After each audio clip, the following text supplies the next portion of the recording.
In simple terms, I describe myself as a knowledgepreneur. A knowledgepreneur, it's easy. It means I'm a knowledge merchant.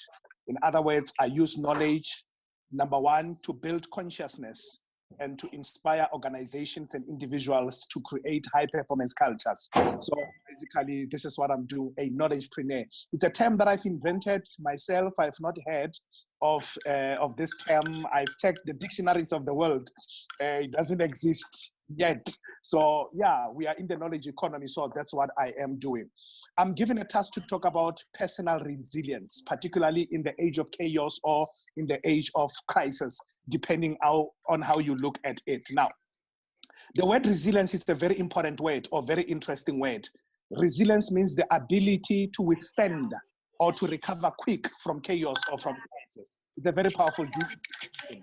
So this is a trait or a character that every entrepreneur should have, that every human being should have.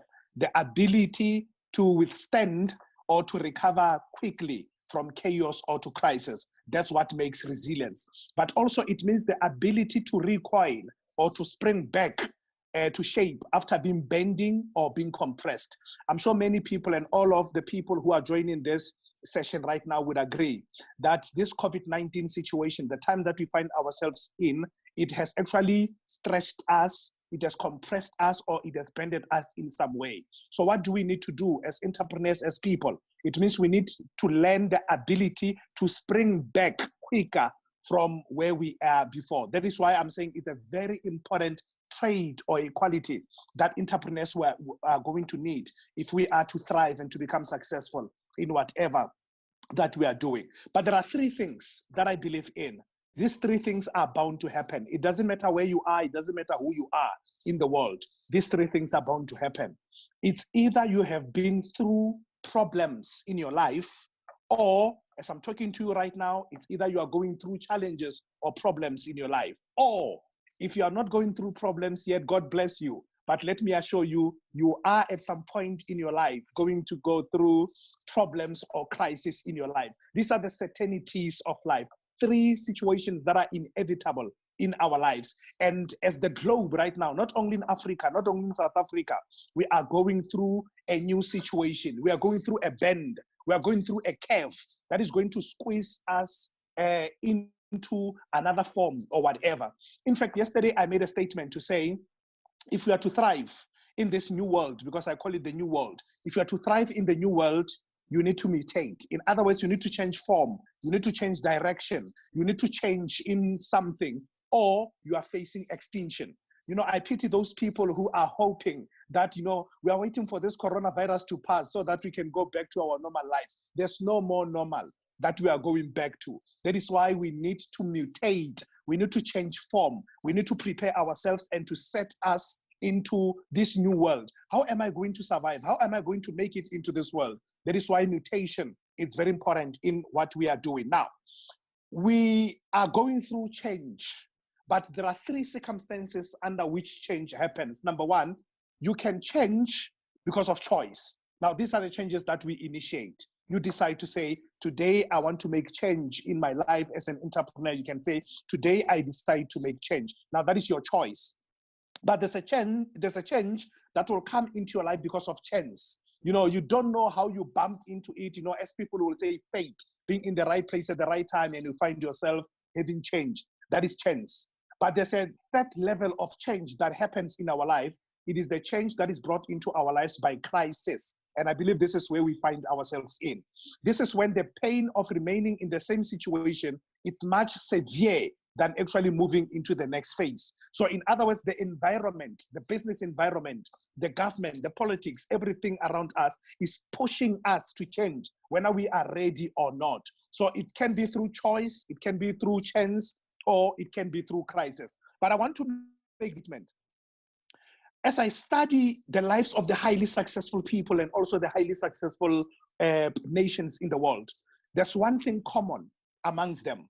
And this is the greatest innovations in the world, the greatest inventions in the world that changed the face of the earth were actually invented during the time of crisis. I'm going to say that again. The greatest inventions in the world, the greatest, innovations in the world, the greatest products, that have changed how we look at the world around us. Many of them were invented during the times of chaos, during the times of crisis. But that is why we're going to need resilience in anything that you are doing. You're going to need to be resilient in what you are doing. So today, for the purpose of this session, I want to recommend what I call the golden triangle of success. If you are to become successful in the face of change, if you are to build this trait, this ritual, this character, this value that is called resilience, you're going to need the golden triangle of success. And the triangle is simple. The first point, the left corner of the triangle, it says you need to discover your gold. Now, what is your gold? That's number one. You need, every entrepreneur, every human being, you need to discover your gold. Your gold is your unique selling point. What is your unique selling point? That's the first question at this point. If you are to develop this trait of resilience that you need to ask yourself. Yes, I've got a selling point, but what is it that sets me apart from the rest? This is a question that many entrepreneurs right now, they have to answer that particular question. What is my genie? What is my genius? You know, we were taught previously that being a genius, you know, it's getting 100% in mathematics. That is not true. God bless you if you can get 100% in mathematics, but that's not the definition of a genius. The word genius is a grammatic construct of two words. Genie in us. Three words actually. Genie in us. Genie means the light in us. Now, when we say you are a genius, it simply means you have discovered your light. So in the time of darkness, in the time of chaos, in the time of crisis, as an entrepreneur, what is your genie? What is your genius? But your genius is your gold. What makes you different? You know, what is your purpose in life? That it is your gold. That is why it's important that you need to discover your gold. Now, I'm saying, ladies and gentlemen, it is difficult, if not impossible, to be resilient in any situation when you have not discovered your gold. It is difficult, if not impossible, to be resilient as an entrepreneur if you have not discovered who you are, if you have not discovered your purpose or your unique selling point. Let me make this statement. She who has not discovered her gold has not discovered herself. Any entrepreneur who has not discovered her gold, it means you have not discovered yourself. Because when you say you are an entrepreneur, it is that gold, it is that nugget, it is that unique selling point, it is that purpose that defines you as an entrepreneur. And certainly, even in the face of darkness, in the face of wanting to give up, it will always sustain you to say you cannot give up because you have discovered your gold. So to our audience today, this is the question. If you have not discovered your gold yet, it means you have not discovered yourself. Now, when you discover your gold, you take your proper place in the world. Even right now, in the midst of chaos, those who have discovered their gold, they are able to take their proper place in the world because they've discovered the most important thing in the world. Because remember, in the face of chaos, there are people who are going to suggest so many things for you. No, there's an easier thing where. No, there's a big opportunity there. No, there's what. So you end up just flocking by noise because there's no substance in what you are doing. But for you to build this trait, resilience, it should be because you have discovered the most important thing in your life, and that I call gold. I mean, we know the history of gold. Why I'm using gold? Because in the ancient times, we're trading with gold. Even today, we are still trading with gold. So number one, discover your gold. The second equally important point. Now, when I talk to entrepreneurs, when I talk to people all over, I say many people have discovered their gold, but that is not enough. After discovering your gold, the second point is you need to refine and to process your gold. Many people have discovered their gold and they stop there. You're not going to become successful for the fact that you have discovered your gold. After discovering your gold, you need to refine and to process your gold. And this is where many people fall by the wayside. Remember, in the face of chaos, you need to build character. You need to build discipline. You need to build certain virtues and qualities that will actually carry you through this particular period as an entrepreneur. Integrity is one of the most important characters that you're going to need. But then, if you don't process it, if you don't refine it, your gold will never make it. This is why it is important. I mean, I normally make an example with Switzerland. Switzerland probably has a population of just over 8 million people, but it's among the top 10 wealthiest and the most successful nations in the world. I mean, with just a population of 8 million. In fact, Switzerland today is called the gold capital of the world. And they don't mine gold. They do not have gold. What they did, they built the biggest and the most successful gold refineries in the world. In Africa and throughout the world, we mine our gold and we send it where? We send it to Switzerland for refining. They have mastered all the jewelry. When it comes from Switzerland, we buy it with so much money. Why? Because they have decided to position themselves as a processor, as a refiner of gold. I'm saying to people today, you need to refine and to process your gold. And I normally say, in order to sustain your profits, you need to go through the process. You need to embrace the process, which is one thing that many entrepreneurs are not willing to do in their lives. It's quick fix. No, do this, you'll be rich tomorrow. Invest today, you are rich tomorrow. No, this is the easier way to become successful, because refinery and the process will take so much from you. Character, you don't have a degree of character from school, but character is built through process that many entrepreneurs need. What is the motive for your business? Why do you go into that particular business? Why do you invest into that particular opportunity? Are your motives based on something bigger than just making money, or you want to contribute into the greater good of the universe? That I have found to be a blueprint or a hallmark of the most successful entrepreneurs all across the world. But there's a very important statement that I want to make as well. Tons of unprocessed gold will always value far much less than just a piece of a well-processed gold. I'm going to say that again. Tons and tons of unprocessed gold will always value far much less than just a piece of a well-processed gold. What am I trying to say? You are an entrepreneur, you have identified your niche, you have identified your purpose, you have identified your unique selling point. Work on it. Pay attention on the detail. Become a pro in what you are doing. Become good in what you are doing. Become an expert in what you are doing. Become the greatest in what you are doing. Make sure that you become part of the top 10% in your field. That's when we say you are truly, truly successful. Don't just be a generalist. Become exceptionally good in what you are doing, because that is where the world is right now. But for you to become the best in what you are doing, you will certainly need to embrace the process in your life. I normally make an example with a story of Pablo Picasso. I mean, he was working in a shopping mall one day, we are told. And one person ran to Picasso and said, Picasso, oh, please, can you please draw something for me, Picasso? You know, I love you as an artist. I appreciate you so much. And Picasso took out his pencil and his book, and he did a beautiful portrait in that booklet. And he showed it to this person and said, this is it. But this is for you to have this, you need to pay me $1 million. And the person said, no, Picasso, it just took you 30 seconds to do this. How dare you charge me $1 million? But this is what Picasso said, and this I want us to take into our lesson today. Picasso said, it's true that it took me 30 seconds to draw this, but I want you to understand that it took me 30 years to learn how to do it in 30 seconds. It took me 30 years to learn how to do it in 30 seconds. It means I went through a process into becoming world-class in what I'm doing as an entrepreneur. It takes a lot of time. Many people invite me to speak. Of course, I speak at a cost. So people say, okay, Max, when you speak for an hour, how much are you going to charge us? Then I give them a fee. I say it's 100 rands per hour.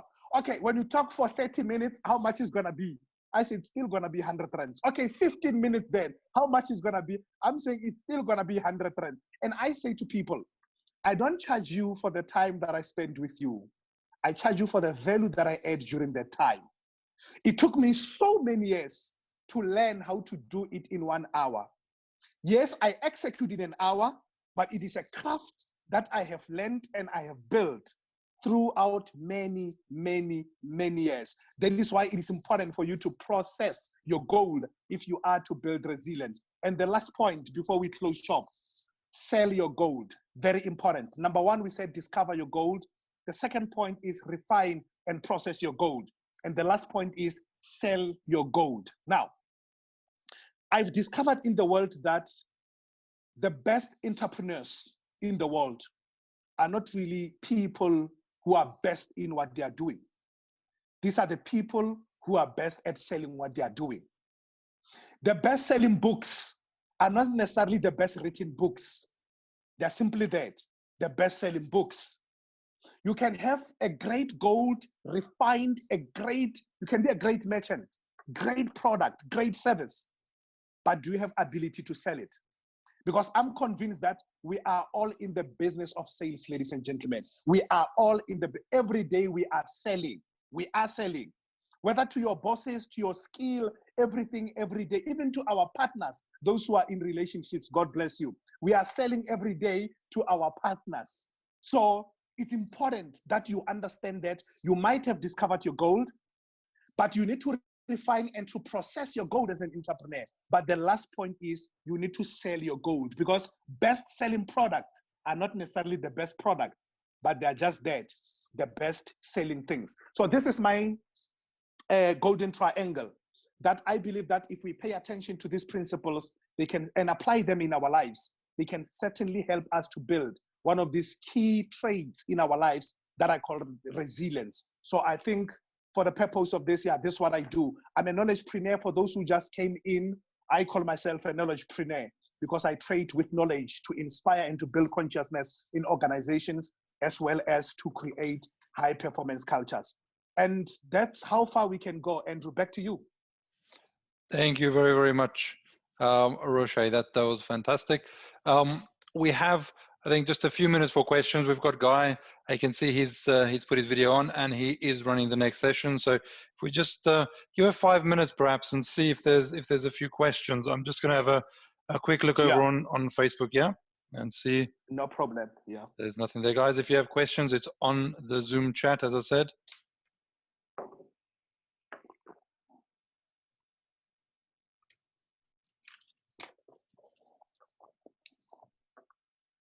Okay, while we wait, I'll give it just a minute. I'll just make a quick comment there. I think so, Max. I think it's actually really, really interesting how you describe genius. For me, I'd be interested to know if that's actually the root of the word, the gene being light. But I think with where we are, and particularly with sort of listening to Roche, what he's introduced there with South Africa, where we are, and the need to create a entrepreneurial ecosystem and build something that hasn't necessarily existed intergenerationally. Just that reference back to light, and the fact that for us as South Africa, as the Rainbow Nation, that piece of light it essentially contains all the colors of the rainbow that needs to split into the prism. So I thought that was really interesting to hear that reference back to light, and to see that the genius within us is something that we do need to develop as our gold. And again, as you say, very, very relevant, being I think we're the 7th biggest large gold producer today, but we certainly were the first for the majority of the 20th century. Okay. I've got a quick question for you here from Guy. When times are really tough, how do you bounce back? There's a quick one for you. I say to people, the quickest way to bounce back is to adapt. Because most of the time, why we never bounce back is because we want to go back where we were. You know, we're fighting for the position or the place that we occupied before. But the biggest way is you need to accept, number one, you need to accept change. You need to, in fact, number one, you need to anticipate change. And this is what I would say to all the entrepreneurs. Rocher said this, you know, many people would maybe say after Corona, people will relax and say, no, it's over and all that. We always have to anticipate that change may come, number one. Number two, we need to adapt to change when it does happen. So that question says, how do you bounce back quickly? You need to adapt. You need to change form. You need to be flexible in what you are doing. That will help you to find way into going forward.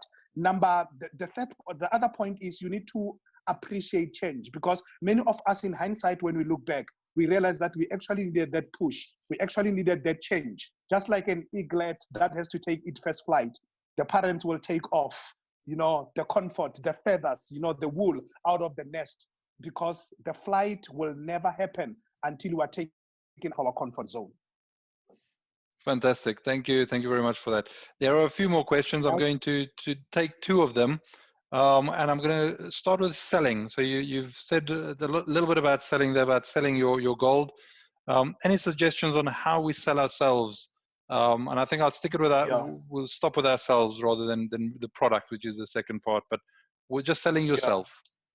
Yeah. Very, very important question. I say to people, and then I make an example with a water flowing through the stream or the river. You know, anyone can have access to that water, but we don't have control what's happening to that water. But today, when I decide to go there and actually harvest that water, number one. Number two, I purify that water. Number three, I actually bottle or package that water. Number four, I put it in the shelf, that particular water. That is the process as I position to sell that particular water. What am I trying to say? I'm saying, number one, as an entrepreneur, do you have a product? Number one. Many people have discovered their purpose. They know what they want to do in their life, but is it sellable? Is it a product? That's number one. You need to turn it into a product, into something, or a service into something that is sellable.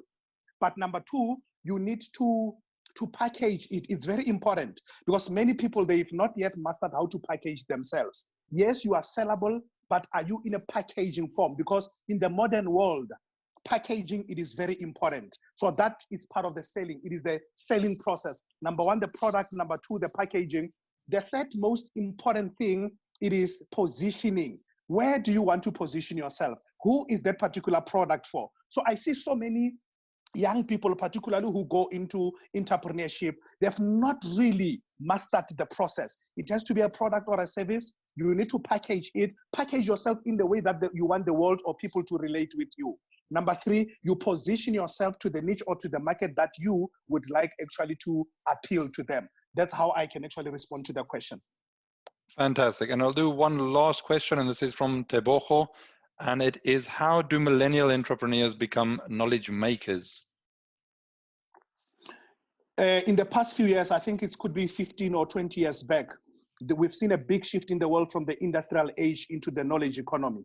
So we are trading with knowledge today. I mean, this platform, Zoom, I mean, who would have thought that you can actually run a conference in this? So it shows you the power of knowledge in what we are doing. So this is the time that we need to embrace the impact and the effect of knowledge in what you are doing. Now, the world today is more interested in your idea. What is your idea? And I ask this question: does your work or idea inspire people to change how they look at the world around them?